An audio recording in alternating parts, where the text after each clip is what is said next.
नमस्कार, मी तानाजी गळगुंडे. तर व्हायरल बॉलिवूड बघत राहा. मी विचार केला नव्हता की ही माझ्यासाठी ऑफर येणार आहे. ही अचानक ऑफर आली आणि ज्यावेळेस ही ऑफर आली त्यावेळेस मला भारी वाटत होतं, यार इतकी मोठी ऑफर आली डायरेक्ट मराठीतनं बॉलिवूडमधली, म्हणजे सोनी टी व्हीचा एक चॅनलवर आपल्याला चांगलं काम करायला मिळते ती कॉमेडीचं. तर मी एक्साइट होतो की यार म्हणजे खूप मोठी गोष्ट आहे. पण दुसरीकडे माझं असं दुसरं मन मला असे सांगत होतं, यार तुझं काम होईल का नाही व्यवस्थित, कारण इतकं मोठं कलाकार आहे तिथं, तर त्यांच्याबरोबर मी टिकल का नाही.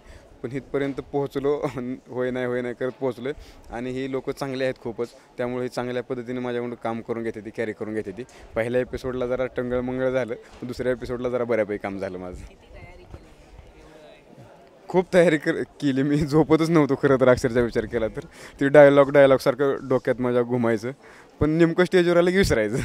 कृष्णा आणि अली जे सर आहेत ते दोघं चांगले कॉमेडीची किंग आहे आणि मिथून दा, तर कसा तुमचा एक्सपिरियन्स राहिला या कामासाठी त्यांच्यासोबत काम करायला? हो, ही खूपच लोक आहेत ना, एक नंबर ॲक्टर आहे ते, तर ह्यांच्याबरोबर काम करायला खूप मजा येते. आणि ही जर काय म्हणजे चुकत असलं आपल्याकडून, काय चुका होत असेल तरी समजून सांगतात, असं केलं पाहिजे तसं केलं पाहिजे, तर चांगल्या पद्धतीने करून घेतात हे लोक. जेव्हा तुम्हाला सोनीकडून कॉल आला की तुम्हाला हा ड्रामा कंपनी करायची, काय रिॲक्शन होता? तुम्ही मराठी फिल्म पासून हिंदीचा बॉलिवूडमध्ये एंट्री करताय, तर काय रिॲक्शन होतं? रिॲक्शन खूपच मजेशीर होतं की यार आता मराठी केलं पण डायरेक्ट बॉलिवूडमधलं, म्हणजे डायरेक्ट असं रिॲक्शन होतं माझं. तर तुम्ही काय मराठी डायलॉग सांगितले काय, केले काय इकडे केलेत असंच काहीतरी, म्हणजे मराठीत बोलत रागानं, हां असं काहीतरी वेगळंच केलं. डायलॉग?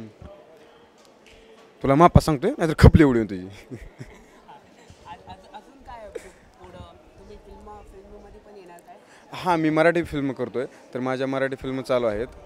एखादा शेड्यूल आहे, आता एक बिरकीट फिल्म जस्ट चालू केली मी, तर तिचं एक शेड्यूल बाकी आहे माझं अजून. सायराची नंतर तुम्हाला खूप प्रसंगी भेटलेले आहेत, त्याच्यानंतर आता इकडे किती कसं वाटतं, फिलिंग कसं? खूप मजेशीर वाटतं. सैराटच्या अगोदरचं आयुष्य आणि हे आयुष्य खूपच वेगळंच आहे पूर्ण. सैराटच्या अगोदर वेगळा जन्म होता आणि ह्यानंतर आता नवीन जन्म झाला आहे थोडक्यात.